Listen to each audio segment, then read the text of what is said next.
오늘 말씀은 고린도후서 4장 1절부터 10절 말씀을 본문 삼아서 그리스도만을 증거하는 사도로서 고난을 무릅쓰는 바울의 희생이라는 주제를 가지고 같이 은혜 나누는 시간 갖도록 하겠습니다. 우리 고린도후서 2장부터 5장까지 5장 10절까지는 이제 바울의 사도직과 그 수행의 정당성을 변론하는 겁니다. 이 바울의 어떤 사도직과 그 수행의 정당성을 변론한다는 것은 유대로부터 온 거짓 사도들이 바울의 사도성을 문제 삼고 미혹하기 때문에 이런 어떤 논리를 얘기를 합니다. 그리고 이 편지는 말 그대로 네 번째 편지예요. 전승되지 않는 두 가지 편지가 있죠. 고린도 전서 이전에 하나의 편지가 전승되지 않았고, 그 다음에 고린도 전서를 쓸 때 이미 고린도 교회에 그 유대로부터 온 거짓 사도들에 의해서 고린도 전서가 배척되었습니다. 그래서 바울은 즉시 고린도를 방문했지만 바울이 세운 어떤 고린도 교회에서 바울이 배척당했습니다. 그래서 다시 전승되지 아니한 눈물로 쓴 편지를 통해서 이 편지를 디도편에 다시 고린도에 보냈습니다. 그러므로 말미암아 이 고린도 교인들이 회개했다는 소식을 디도를 통해서 들었어요. 그리고 나서 이제 이 고린도 후서를 디도편에 보내게 됩니다. 그래서 고린도 교회에 머물고 있던 유대로부터 온 거짓 사도들에 대해서 미혹된 그들에게 이제 거짓 사도들이 바울의 사도성을 부인하게 되는 어떤 여러 가지 어떤 사유를 변명하게 하는 겁니다. 예를 들어서 12사도가 아니다, 뭐 이런 것들. 그리고 방문 계획을 변경한 것은 사도가 될 수 없다. 왜 말을 변개하냐? 그리고 그의 복음은 변질되었다. 이런 것들. 그리고 이제 그의 사도성이 추천서가 없지 않느냐. 우리는 추천서가 있는데 바울 사도는 추천서가 없지 않느냐. 그래서 사도가 아니다. 이런 어떤 것들을 통해서 바울의 사도성을 부인하게 되는 겁니다. 그래서 그것에 대한 어떤 변론을 계속 하게 되는 거죠. 그래서 우리가 이제 고린도후서 3장에서는 이제 바울이 고린도 교인이 추천서이며 그러잖아요. 고린도 교인이 추천서이기 때문에 다른 어떤 것이 필요 없다고 얘기를 하는 겁니다. 그리고 바울은 그리스도를 통해서 진리가 드러났기 때문에 믿는 자들은 성령 안에서 모세 얼굴에 가려워진 수건이 걷어진다 이렇게 얘기합니다. 그리스도 안에서 걷어진다. 수건이 걷어진다는 것은 무슨 말이냐면 그들이 오늘날까지 율법을 읽을 때 수건이 걷어지지 아니한 것은 그들의 마음이 완고해져서 예수를 거부했기 때문이라고 얘기를 합니다. 그 수건은 예수 그리스도께 나옴으로 수건이 벗어진다는 것은 무슨 말이냐? 모세 얼굴의 영광은 없어질 영광이라고 하는 거예요. 모세 얼굴의 영광은 율법이고 율법의 한시성을 의미하고 또 율법의 직분이 반드시 끝이 난다는 거예요. 그래서 그 없어질 결국을 알지 못하게 하려고 수건을 가리웠다 얘기합니다. 그러나 그 유대인들은 오늘날까지라도 그 모세 율법을 읽을 때 그 수건이 벗어지지 아니했다는 것은 계속 율법이 영원할 것처럼 그걸 믿고 있다는 거예요. 그러나 그리스도께로 오면 벗어진다는 것은 율법의 실체가 누구예요? 그리스도라는 거예요. 그리스도를 믿음으로 말미암아 율법을 다시 바라보게 되면 율법에서 누구를 발견할 수 있는 거죠? 그리스도를 발견할 수 있는 거예요. 그래서 자유함을 누리게 되는 겁니다. 그리고 이제 본문의 4장 1절에서 10절 내용은 이제 바울은 하나님의 긍휼하심을 받은 소명을 설명하며 모든 고난 속에서도 낙심하지 않고 복음을 전한다고 하고 있습니다. 여기서 고난이라는 것은 거짓 사도의 위협, 그 다음에 이방인의 위협, 이런 것들을 통해서 바울이 위협을 받았죠. 우리가 이제 고린도 교회가 어디 있었냐면 유럽에 있어요. 유럽에 있기 때문에 로마 지역에는 그러잖아요. 그리스 로마 신화를 믿는 신전 문화를 갖고 있어요. 이방신을 믿고 있는 신전 문화를 갖고 있어요. 그런 사람들을 전도해서 고린도 교회를 세웠습니다.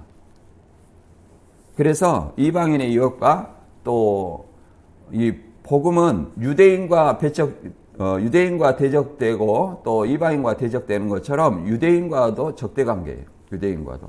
그래서 유대인의 위협이 있었습니다. 율법을 지켜야 된다.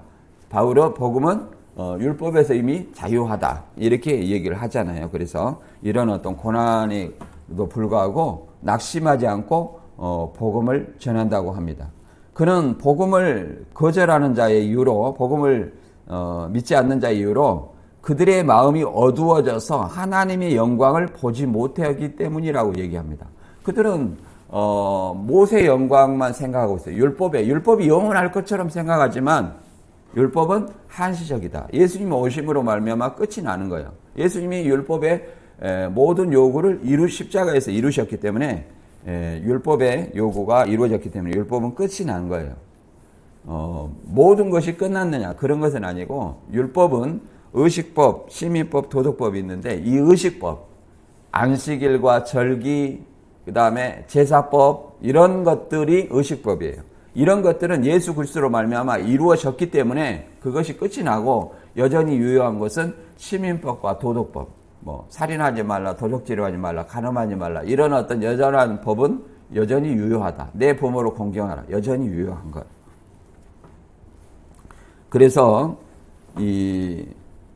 이제 하나님의 영광을 보지 못하는 그들의 마음, 유대인들의 마음은 여전히 어두워졌고 바울은 자신의 연약함 속에서도 하나님의 복음의 능력을 드러내며 그리스도의 생명이 자신을 통해서 나타난다고 고백을 합니다. 이런 어떤 말씀에서 우리가 생각해 볼 수 있는 것은 하나님의 은혜가 얼마나 큰지 생각을 하며 또 진리를 올바로 전파하는 것이 얼마나 중요한지 생각하게 됩니다. 오늘날에도 그러잖아요. 많은 사람들이 하나님의 말씀을 전파한다 하고 있지만 이단들이 많이 하나님의 말씀을 사용한다고 하지만 아담 때에 뱀이 하나님의 말씀을 교묘하게 혼잡하게 했던 것처럼 지금 유대 율법주의 이단들도 고린도 교회에서 복음을 혼잡하게 하고 있다는 것을 우리는 알 수 있습니다. 그리고 오늘날에도 마찬가지로 성경을 가지고 저자의 어떤 관점으로 보지 않고 자기의 관점으로 보다 보니까 성경이 뭐예요? 혼잡하게 돼 있는 거예요. 그래서 이런 어떤 복음을 전하는 데 있어서 고난 또 우리의 어떤 연약함 속에서도 낙심하지 말라는 교훈을 담고 있습니다. 이 말씀을 통해서 우리가 얻을 것이 무엇인지, 얻을 교훈은 무엇인지 본문을 읽고 알아보도록 하겠습니다. 고린도후서 4장 1절부터 10절 말씀을 같이 읽어보겠습니다.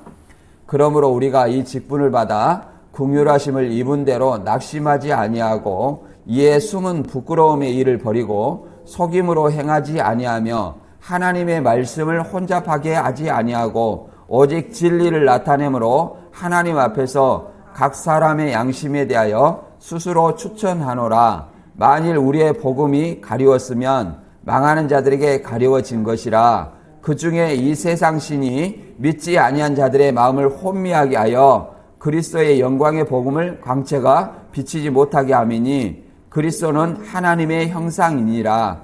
우리는 우리를 전파하는 것이 아니라 오직 그리스도 예수의 주 되신 것과 또 예수를 위하여 우리가 너희의 종된 것을 전파함이라. 어두운데 빛이 비치리라 말씀하셨던 그 하나님께서 예수 그리스도의 얼굴에 있는 하나님의 영광을 아는 빛을 우리 마음에 비추셨느니라.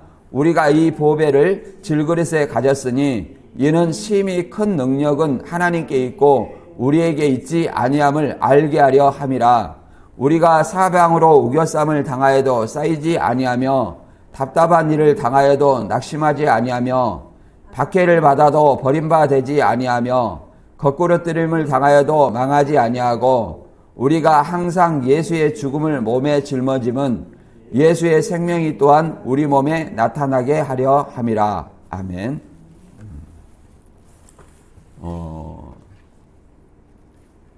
바울이 이제 이 복음을 전하면서 이 복음을 거부하는 자들은 이 세상 신이 그들의 마음을 혼미하게 했다 이렇게 얘기합니다. 그리고 그들을 이 유대 거짓 사도들이 유대에서 내려온 거짓 사도들이 지금 고린도 교회에서 하나님의 말씀을 혼자 파괴하고 있다 이렇게 얘기를 합니다. 그래서 바울이 전파하는 것은 오직 그리스도 예수의 주되신 것과 바울 사역자가 성도들의 고린도 교회의 성도들의 종된 것을 전포한다고 이렇게 얘기합니다.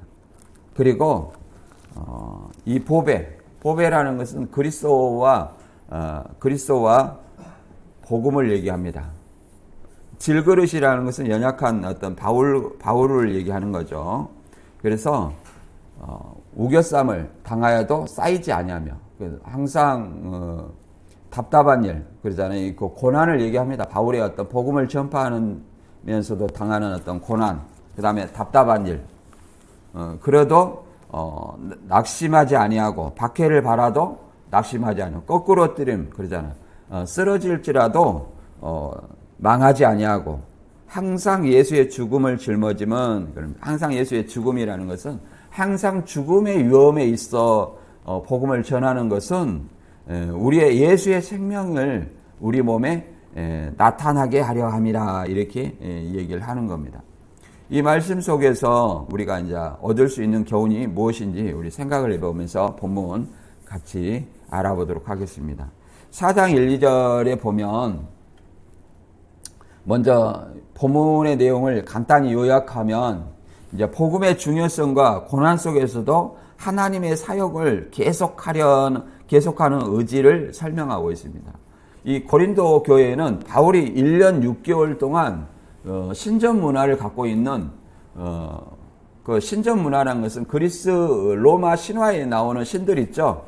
그 신들의 형상을 세워놓고 그 숭배를 하는 그들을 전도했다는 거예요. 우리는 우상이라고 말하지만 그들은 신상이에요. 하나님의 형상을 그들은 만들어 놓고 섬기는 사람들이에요.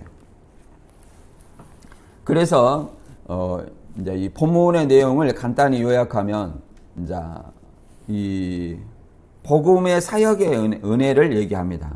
하나는 사역의 은혜. 그 다음에 두 번째는 이제 진실한 복음 전파. 세 번째는 믿지 않는 자들의 마음. 그 다음에 네 번째는 고난의 의미. 다섯 번째는 예수의 죽음을 지니고 다니기. 이렇게 예수의 죽음을 지니고 다닌다는 것은 늘 죽음의 위협에 직면하면서 복음을 전하는 걸 얘기하는 거예요. 그래서 사역의 은혜라는 것은 바울이 하나님의 주신 사역의 은혜로 인해 낙심하지 않겠다고 다짐을 하는 것입니다. 진실한 복음의 전파라는 것은 복음을 전할 때 속임수 없이 진실하게 행하며 하나님의 진리를 드러내기 위해서 노력한다는 것입니다. 믿지 않는 자들의 마음이라는 것은 복음이 믿지 않는 자들에게 가려진 이유는 그들의 마음이 하나님에 의해 닫혀져 있기 때문이라고 얘기합니다. 완고하기 때문이라고 얘기하죠. 수건이 가려워졌다. 또 고난의 의미는 바울이 복음을 전파 중에 겪는 고난을 언급하며 그 고난을 통해서 그리스도의 생명이 드러나기를 원하는 것입니다.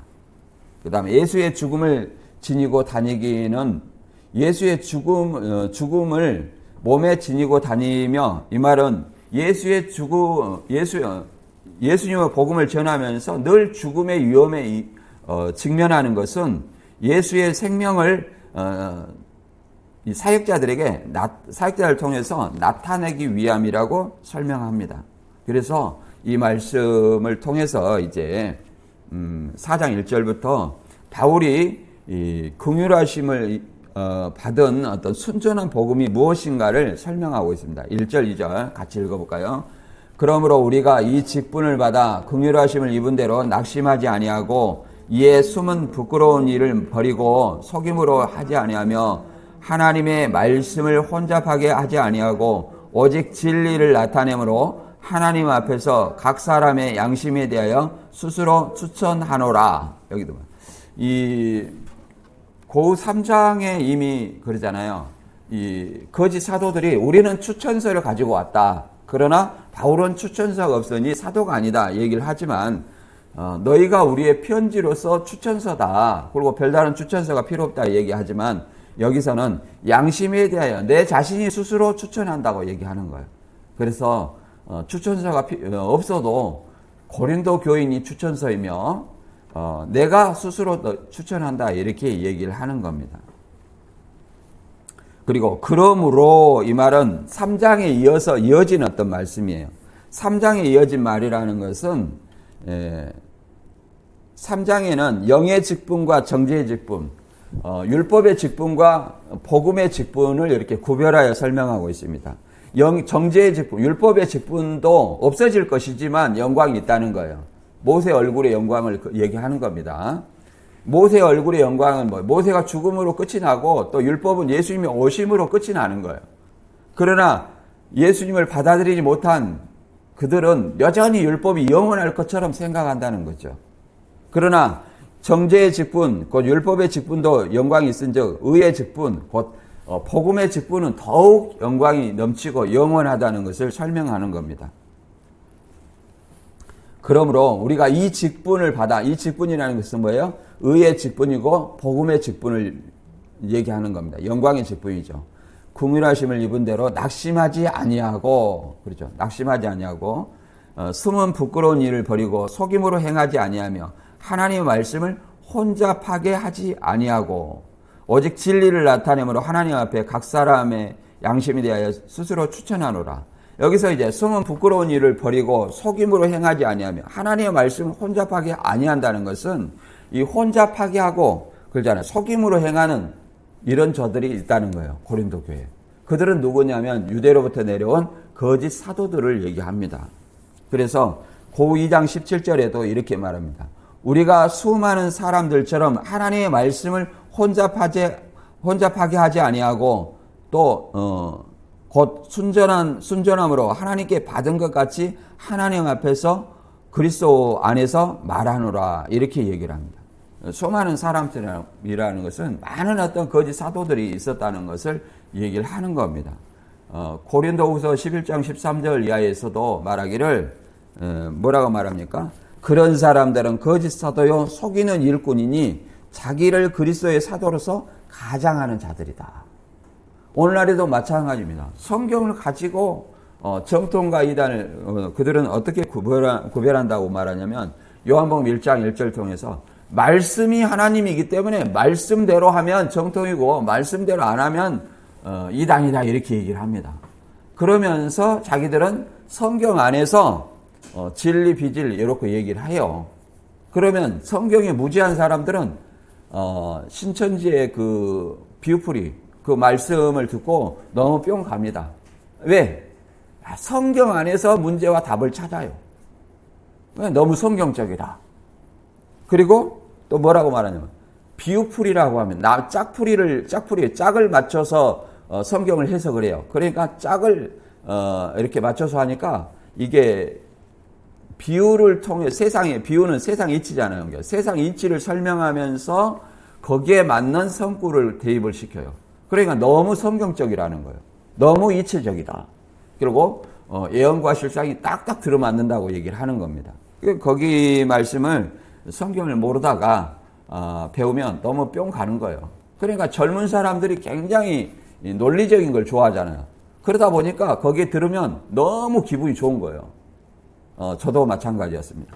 그러나 그런 것이 요한복음 1장 1절의 말씀이 성경을 얘기하는 것이 아니라 누구를 얘기하는 거냐면 그리스도를 얘기하는 거예요.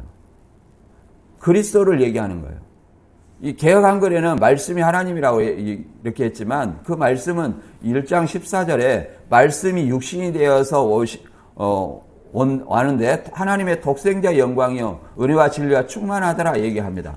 그래서 그 말씀은 누구를 얘기하는 거냐면 하나님의 독생자 예수 그리스도를 얘기하는 거예요. 성경 말씀을 얘기하는 건 아니에요. 이런 것처럼 그러면 기독교는 정통과 이단을 어떻게 분별하냐? 큰 틀에서는 말씀이 맞아야 되죠. 이게 막연해요. 말씀이 맞는다는 것은.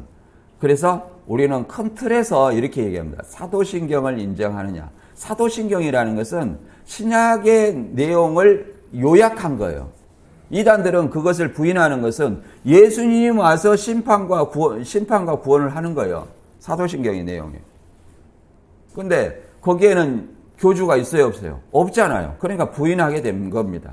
그래서 괜히 꼬투리 잡은 것이 뭐예요? 빌라도에게 고난을 안 받았는데 받았다 간다. 빌라도가 3번이나 죄 없다 하고 예수님을 풀어주려고 하고 손까지 씻었는데 죄 있다 간다. 개신교는. 이렇게 얘기하지만 3번이나 풀어주려고 하다가 4번째 무죄한 자를 정죄했으면 죄가 있는 거죠. 그리고 이 사도신경은 복음의 요약이다. 그 다음에 가장 또 다음에는 뭐가 있어요? 삼위일체를 믿느냐 안 믿느냐. 신천지는 삼위일체를 부인하는 겁니다. 그렇기 때문에 이단이라 하는 거예요. 우리가 이 컨트롤로 이렇게 보는 겁니다. 그 다음에 이런 어떤 유대 사도들은 에베소 5장 11절의 말씀처럼 여러분은 열매 없는 어두운 일에 끼어들지 말고 오히려 그런 일을 책망하십시오. 불순종하는 사람들이 몰래 하는 짓은 말하기도 부끄러운 일입니다. 거짓 사도들이 이런 일을 한다는 것을 얘기합니다. 우리가 그들의 어두운 일, 부끄러운 일 이런 것들에 의해서 넘어지지 않는 어떤 사례들이 있습니다. 항상 그 유혹에 넘어지지 않는 사례들이 요셉의 정직함이 있습니다. 창세기 39장에서는 요셉이 보디발의 아내의 유혹을 거절하고 부끄러운 일을 피하고 정직함을 감옥에 들어가기까지 정직함을 유지했습니다. 그래서 애굽의 총리가 되었죠. 더 나아가서 다니엘과 세 친구들이 있습니다. 다니엘 3장에서는 다니엘의 세 친구들은 느부갓네살의 금신상에 절하지 않고 오직 하나님 말씀에 따르며 낙심하지 않고 믿음을 지켰습니다. 신앙의 정절을 지켰어요. 과연 우리가 그럴 수 있는가 생각을 해봐야 됩니다. 그리고 다니엘서 6장에서는 다니엘은 금지령에도 불구하고 다른 신에게 이 바벨론 왕 외에 다른 신에게도 절하지 말라는 금지령에도 불구하고 하루에 3번씩 기도하며 하나님의 말씀에 충실했습니다. 그리고 스데반은 사도행전 7장에 보면 스데반은 진리를 나타내며 거짓 증거와 박해 앞에서도 부끄러운 일을 행하지 않고 결국은 보좌 우편에 계신 예수님을 바라보고 목숨을 바쳤습니다. 이게 복음의 그 이단들에 의해 결국은 넘어지지 않고 순전한 어떤 복음과 하나님의 말씀을 지킨 사례들입니다. 우리들도 마찬가지예요. 세상에 어떠한 유혹이 있더라도 이 복음을 지키고 신앙의 정절을 지키는 저와 여러분이 되어야 될 줄로 믿습니다. 그래서 디모데후서 15절에는 그대는 진리의 말씀을 올바르게 가르치는 부끄러울 것이 없는 일꾼으로 하나님께 인정을 받는 사람이 되기를 힘쓰십시오. 이렇게 말합니다. 우리는 사람을 기쁘게 하는 자들이 아닙니다. 누구를 기쁘게 해야 돼요? 하나님께 기쁘게 해야 되는 겁니다. 하나님께. 그래서 갈라디아 1장 10절에도 이렇게 말합니다. 내가 사람에게 좋게 하려 하나님께 좋게 하려. 내가 사람에게 기쁨을 구하면 내가 그리스도의 종이 아니라 이렇게 얘기합니다. 물론 하나님에게 기쁨을 구해야 되지만 사람에게도 옳다고 인정을 받는 사람이 누구한테도 인정을 받겠어요? 하나님의 결국은 인정을 받게 됩니다. 지극히 작은 것에 충성하지 아니하면 큰일에도 충성하지 못한다는 것이 성경이랍니다. 그리고 바울이 긍휼하심을 받은 순전한 복음을 전한다는 것을 고린도후서 4장 3절과 4절에 얘기하고 있습니다. 같이 한번 읽어보겠습니다. 만일 우리의 복음이 가리웠으면 망하는 자들에게 가리워진 것이라 그 중에 이 세상 신이 믿지 아니한 자들의 마음을 혼미하게 하여 그리스도의 영광의 복음의 광채가 비치지 못하게 함이니 그리스도는 하나님의 형상이니라. 아멘. 이 복음이 가리웠으면 망하는 자들에게 가리운 것이다. 이 복음을 올바로 받아들이지 못하는 자들을 그렇게 얘기합니다. 이 복음을 올바로 받아들이지 못하는 거예요. 마음으로. 하나님이 어디 있느냐? 하나님보다 나를 믿어라. 일요일 날 교회 가는 것보다 놀러 가는 것이 좋지 않느냐? 이런 것들 그러잖아요. 바울은 그러잖아요. 바울은 이 부활이 없으면 사라지 먹고 마시고 쾌락을 누리다 죽으면 그뿐이라는 거예요. 우리는 부활의 소망이 있기 때문에 주일에 이렇게 앉아서 말씀을 상고하고 우리의 소망이 우리가 신앙을 하는 소망이 무엇인가 이렇게 상고하는 것입니다. 우리 하나님을 믿을 수 없냐? 하나님은 성경대로 지금까지 이루어 오셨기 때문에 우리가 믿을 수 있다는 거예요. 출애굽의 역사 또 예수님의 부활의 역사 이것이 다 팩트라는 거예요. 그렇기 때문에 다시 오셔서 우리의 부활과 영생을 주시는 것도 우리에게 분명한 어떤 사실로서 우리가 받아들일 수 있다는 것입니다. 우리가 사람도 믿을 수 있는 것은 작은 약속 하나하나를 지켜갈 때 그분을 신뢰할 수 있습니다. 그러잖아요. 작은 거 하나하나를 거짓말하고 약속을 계속 어기면 그 사람을 믿을 수 있어요? 없습니다. 그래서 우리가 하나님을 믿을 수 있는 근거가 하나님이 약속대로 이미 이루어 하셨기 때문에 우리는 하나님의 약속을 믿을 수 있습니다. 고린도후서 3장 14절에도 이스라엘이 하나님을 믿지 못하는 것은 복음을 믿지 못하는 것은 이렇게 얘기합니다. 그런데 이스라엘 백성의 생각은 완고해졌습니다. 그리하여 오늘날에 이르기까지 그들은 예언약의 책을 읽을 때에 바로 그 너울을 벗지 못하고 있습니다. 그 너울은 그리스도 안에서 제거가 되기 때문입니다. 오늘날까지도 그들은 모세의 글을 읽을 때에 그 마음에 너울이 덮어져 있습니다.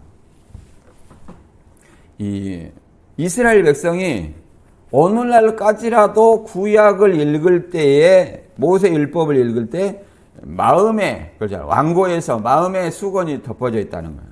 그것은 누구 안에서 벗어지냐면 그리스도 안에서 벗어진다는 것은 모세 율법을 그들은 영원히 지켜야 된다고 생각하지만 그것은 율법은 한시적이라는 거예요. 누가 올 때까지? 예수님이 올 때까지. 그럼 예수 그리스도 안에서 벗어진다는 것은 무슨 말이에요? 예수 그리스도의 관점으로 복음의 관점으로 율법을 바라보면 율법 안에서 뭘 발견할 수 있어요? 그리스도를 발견할 수 있습니다. 바울이 왜 이전에 알던 모든 것을 배설물로 버렸다고 생각하겠습니까? 그리스도를 아는 지식이 가장 고상함을 인합니다. 이렇게 얘기를 합니다. 그리스도를 알면 알수록 율법이 예수 그리스도를 얘기했구나. 율법의 제사, 안식일, 절기 이게 다 누구를 예표하는 거예요? 예수님을 예표하는 것을 알 수 있었습니다. 그래서 그들은 이 고린도전서 1장 18절에 이 십자가에도 복음은 멸망하는 자들에게는 미련한 것이요 구원을 받는 우리에게는 하나님의 능력이라고 얘기합니다. 이 복음이 우리에게는 능력이에요. 믿는 자들에게는. 그러나 믿지 아니한 자들은 이 세상 신이 그들의 마음을 혼미케 하여 그리스도 영광의 복음의 광채를 복음의 광채, 복음을 광채라고 얘기합니다. 복음의 광채를 가리웠다, 받아들이지 못하게 했다. 이 복음을 들을 때 이게 복음이 소망이 있구나. 이걸 아니라 복음이 헛된 것으로 여겨진다는 거예요. 복음을 들을 때. 복음은 헛된 것을 여긴다. 그래서 그들은 에베소 2장 2절의 말씀처럼 이 공중권세 잡은 자, 이 세상 풍조를 따라 공중권세 잡은 자들, 불순종 아들들 가운데에서 역사하는 영, 사단이 그들을 주장하고 있다는 것을 알아야 됩니다. 우리는 에베소 6장 12절의 말씀처럼 우리의 싸움은 혈과 육에 대하는 것이 아니에요. 이 세상의 통치자들과 어둠의 어둠의 세상 주관자들과 하늘에 있는 악의 영들이에요. 이 악의 영들과 싸워야 되냐면 이미 예수님의 십자가로 말미암아 사단을 승리했어요. 사단의 죄와 사망 권세를 이겼어요. 그래서 보좌 우편에 십자가 부활로 보좌 우편에 앉으신 것입니다. 그러므로 말미암아 하늘에서는 이제 사단이 있을 곳이 없어요. 그러므로 이 땅으로 내어 쫓긴 겁니다. 사단과 함께 그의 천사들이. 그러므로 하늘에서는 하나님 나라가 주기도문을 하는 것처럼 이루어졌어요. 그러나 이 땅에는 아직 하나님 나라가 이루어졌어요? 안 이루어졌어요? 안 이루어졌어요. 여전히 사단의 미혹에 있습니다. 그렇기 때문에 우리는 싸워야 되는 거죠. 언제까지 사단이 역사하냐면 예수 그리스도의 재림으로 말미암아 이 사단과 그의 세력들은 불순종의 세력들은 완전히 영벌에 들어가고 하나님 나라가 이루어지는 겁니다. 우리가 주기도문 하는 것이 그 뜻이죠. 그래서 이 세상에 주관하는 이 사단의 신이 뭐냐면 주관한 것들이 뭐예요? 우상입니다. 그리고 그들의 귀신입니다. 그래서 고전 10장 19절 20절에 보면 그렇다면 우상의 제물은 무엇이며 우상은 아무것도 아니지 않습니까? 그러나 이방인들의 제사하는 것은 귀신에게 하는 것이지 하나님에게 하는 것이 아닙니다. 나는 여러분이 귀신과 사귀는 것을 원치 않습니다. 이렇게 말합니다. 여기서 우상이라고 얘기하지만 이 우상은 뭐예요? 그잖아요. 고린도에서 섬기는 이방 신을 얘기하는 이방 신의 신상이에요. 그리스 로마의 신화의 신들, 그 다음에 아데미, 황제신 이런 것들 신상이에요. 그들에게 어떤 우상의 제물은 그들에게 바쳐진 어떤 음식을 얘기합니다. 음식이나 우상, 나무로 깎아 만든 거, 돌로 만든 거, 이게 뭘 능력을 발휘합니까? 그걸 얘기하는 것이 아니라 그들의 배후에 있는 귀신과 사단의 세력을 얘기하는 거예요. 그들과 교제하지 말라는 것이죠. 그래서 하나님의 백성은 항상 그잖아요. 하나님의 백성은 진리로서 그들을 물리쳐야 될 줄로 믿습니다. 고린도후서 4장 5절과 6절에서는 사도로서 자신이 아닌 오직 예수만을 전하고 있다고 얘기합니다. 우리도 마찬가지예요. 오직 우리 자신을 드러내는 것이 아니라 그렇잖아요. 하나님 앞에서 예수님 앞에서 우리 사람이 높아질 것이 뭐가 있습니까? 하나님보다 높은가요? 그건 교만입니다. 사단이 그래서 탱겨낸 거예요. 사단이. 우리는 오직 누구만을 전해야 되냐면 예수만을 전하는 거예요. 예수만을 전하기 위해서 고린도전서 1장에서는 그러잖아요. 택하심을 보라. 그러잖아요. 문벌 있는 자, 학벌 있는 자가 많지 아니하다고 얘기를 합니다. 세상에 미련한 자들을 택하서 있는 것들, 지혜 있는 자들을 부끄럽게 하신다는 것이 하나님의 역사입니다. 그래서 오직 우리는 예수만을 전해야 됩니다. 고우 4장 5절, 6절 같이 읽어보겠습니다.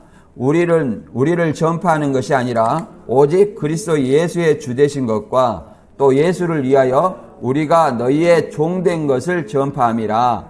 어두운 데 빛이라 말씀하셨던 그 하나님께서 예수 그리스도의 얼굴에 있는 하나님의 영광을 아는 빛을 우리 마음에 비추셨느니라. 이렇게 얘기합니다. 우리가 전파하는 것은 딱 두 가지라고 얘기하는 거예요. 예수의 주되신 거, 우리의 주되신 거. 내 마음에 내가 주인이냐 예수님이 주인이냐. 우리는 누구를 주인으로 모시고 있습니까? 그 다음에 두 번째는 고린도 교회 성도들의 종이 된 것이라는 거예요. 성도들을 섬기는 종이 된 것이라는 얘기죠. 나는 종이다. 이렇게 바울은 이렇게 설명합니다. 그리고 어두운 데 빛이 비치리라 하신 이 창세기에 말씀하셨던 그 하나님께서 예수 그리스도의 얼굴에 있는 하나님의 영광을 아는 빛, 하나님의 영광을 아는 빛을 우리의 마음에 비추셨다. 그래서 무엇이에요? 복음의 광채라고 얘기하죠. 복음이에요. 복음을 통해서 하나님의 영광을 아는 빛입니다. 빛을 우리 마음에 비치신 것입니다. 고린도후서 4장 5절에는 우리 자신을 전하는 것이 아니라 예수 그리스도를 주님으로 선포합니다. 우리는 예수로 말미암아 우리 자신을 여러분의 종으로 내쫓았습니다. 이렇게 다른 성경에는 설명하고 있습니다. 빌립보서 2장 5절과 7절에서는 이런 마음입니다. 이렇게 얘기를 합니다. 복음을 믿는 사람들의 마음을 이렇게 얘기합니다.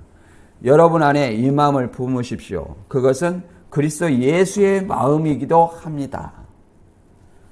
예수의 마음은 어떤 거냐?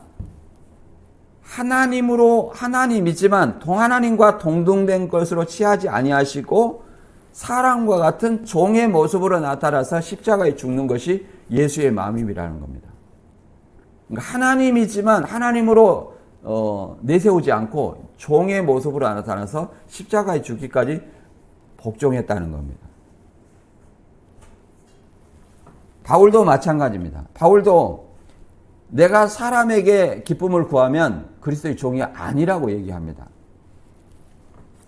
오직 바울이 하는 것은 전도자의 직무를 다하는 것이라고 얘기합니다. 사도 바울은 사도행전에서 다맥색에 갈 때에 그러잖아요. 다맥색에 이제 예수 믿는 사람을 잡으러 갈 때 그러잖아요. 사울이 길을 가다 다맥색에 가까이 이르느니 호련히 하늘로부터 빛이 그를 둘러 비치는지라. 그러면 여기 하늘로부터 비치는 빛은 뭘까요? 예수 그리스도를 얘기합니다. 예수님을 요한복음 1장 9절에서 참 빛이라고 얘기를 합니다. 요한복음 1장에도 빛이 어둠에 비침에 이 빛은 누구를 얘기하는 거예요? 예수를 얘기하는 거예요. 어둠이 깨닫지 못하더라. 복음을 전했는데도 그게 복음의 광채를 알지 못하고 오직 자기 생각, 자기가 주장하는 것 이런 것들만 내세우는 사람들을 얘기하는 겁니다. 그들은 누가 주관하고 있냐면 이 세상 신이 주관하고 있다는 거예요. 이 세상 신 사단 마귀가. 이게 복음이 우리에게 생명을 주고 오직 부활과 영생의 소망을 주는 것을 깨닫지 못하는 것이죠. 이 생은 영혼에 비하면 아주 잠깐 지극히 작은 점이에요. 우리가 시편의 말씀처럼 우리가 살아도 그러잖아요.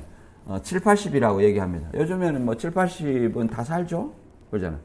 그리고 조금 더 살면 90 정도 살잖아요. 장례식 가보니까 93세 사는 분들도 대부분 많이 있더라고요. 그렇지만 그걸 장수했다고 자랑하지만 그것은 우리에게 주어지는 영원에 비하면 아주 극히 작은 점에 불과해요. 이 극히 작은 점을 사는, 잠깐 사는 이 점에 사는 어떤 이 현세가 우리의 영생과 영벌을 가른다는 사실을 알아야 돼요. 우리가 내세가 없고 사후가 없고 부활과 영생이 없으면 신앙할 필요가 없어요. 뭐라고 일요일날 와서 신앙하고 뭐라고 어려운데 무엇을 믿든지 그것이 무슨 문제가 되겠습니까? 신천지를 믿든지 자기를 믿든지 아무 상관이 없는 거예요. 그러다 죽으면 그뿐인 거예요. 여호와 증인이 그러잖아요. 영원히 소멸된다. 영원히 소멸되면 신앙할 필요가 없어요. 그냥 이 바울이 말입니다. 먹고 마시고 자기 쾌락을 위해 살다가 죽으면 그뿐이라고도 얘기합니다. 그러나 우리는 부활의 소망이 있기 때문에 영생의 소망이 있기 때문에 뭐 하는 거예요? 이 신앙을 하게 되는 것입니다.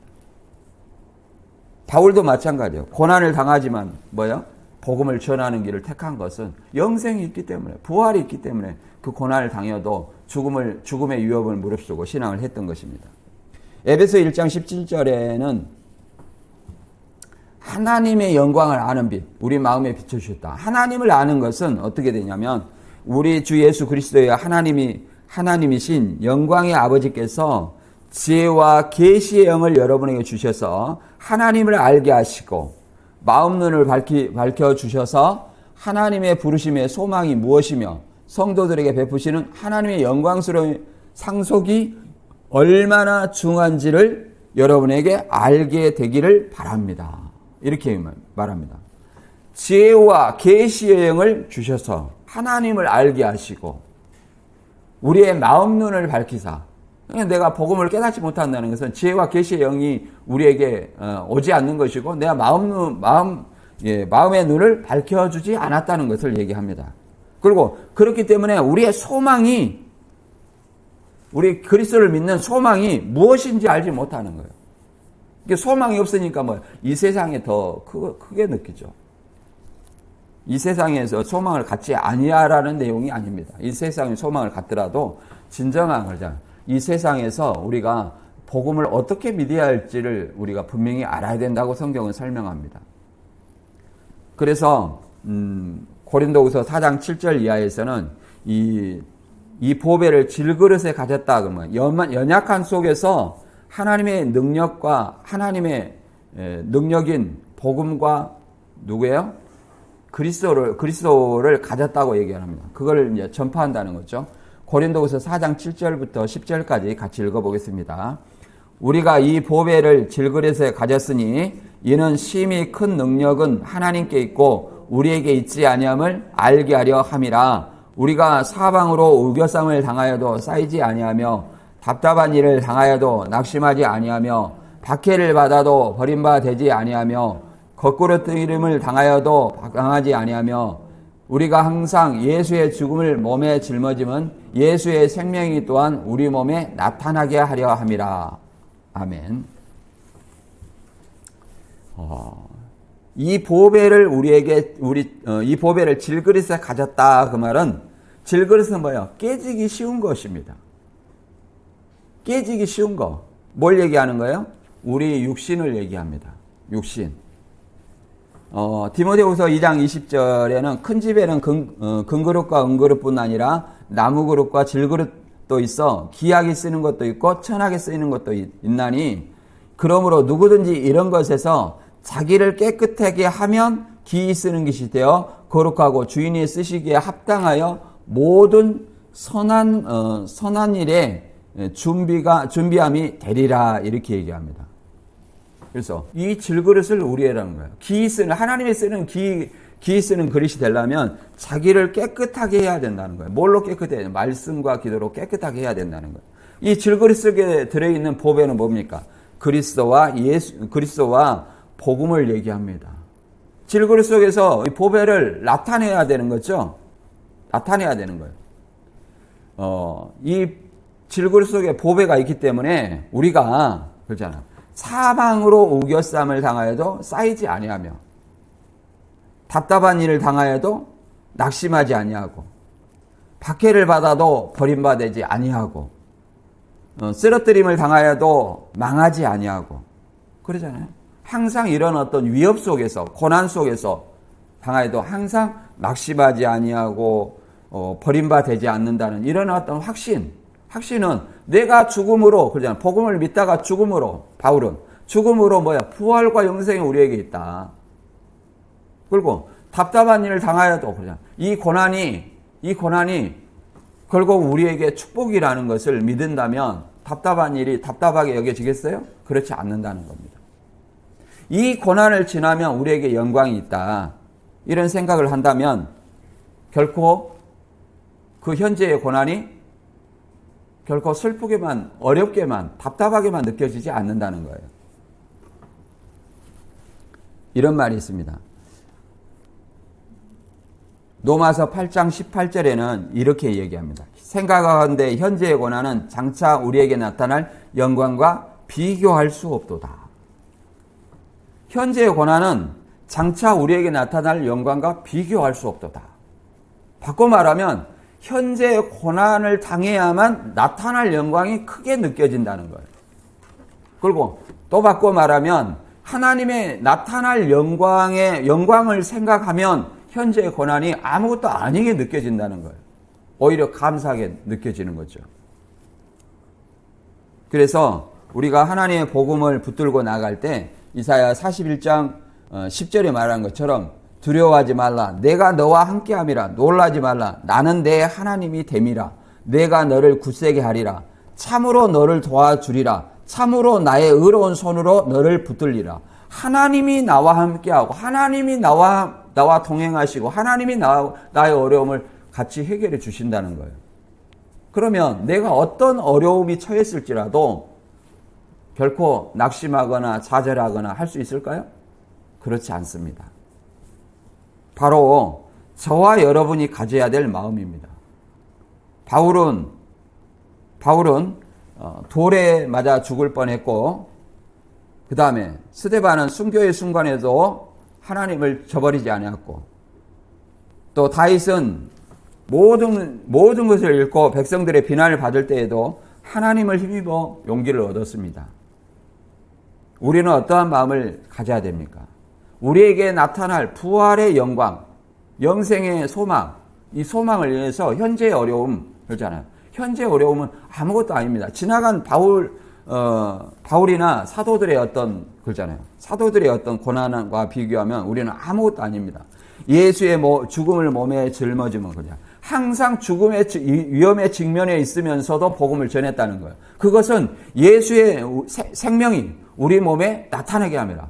바꿔 말하면 내가 예수처럼 죽음에 직면해 있으면서 복음을 전하는 것은 예수님이 죽었다가 다시 살아난 부활의 생명, 부활의 소망이 우리에게 나타나게 하려 합니다. 이렇게 얘기를 합니다. 그 고난을 견딘 것은 부활의 소망이 있기 때문에 바울도 죽음에 직면해서도 결코 낙심하거나 좌절하지 않았다는 거예요. 오늘 말씀을 다시 한번 정리하면, 바울은 하나님의 긍휼하심을 받은 소명을 사도의 직분이죠. 모든 고난 속에서도 낙심하지 아니하고 좌절하지 아니하고 복음을 전하는 것은 결코 하나님에 대한 소망이 있고 버릴 수 없는 영생의 소망이 있기 때문에 그렇다고 얘기합니다. 그리고 이 복음을 거절한 자들은 그들의 마음이 어두워져서 하나님의 영광을 보지 못하기 때문이고 이 세상신이 그들을 주관하기 때문이라고 얘기합니다. 바울은 자신의 연약함 속에서도 하나님의 복음과 예수 그리스도를 증거하며 자신의 몸에 그리스도의 생명을 나타내고자 한다 하고 있습니다. 그래서 바울이 고난 중에도 소망을 가지며 바울의 사역은 사람의 능력이 아니라 하나님의 능력에 있으며 복음을 위한 헌신이 결코 헌신과 고난이 끝이 아니라 부활과 영생의 영광으로 드러난다고 바울은 말하고 있습니다. 저와 여러분이 현재 어렵습니까? 힘듭니까? 이런 걸 생각할 때 우리에게 나타날 부활과 영생의 소망이 얼마나 큰지 생각하고 그 인내와 믿음으로 나아가기를 주님의 이름으로 축원합니다.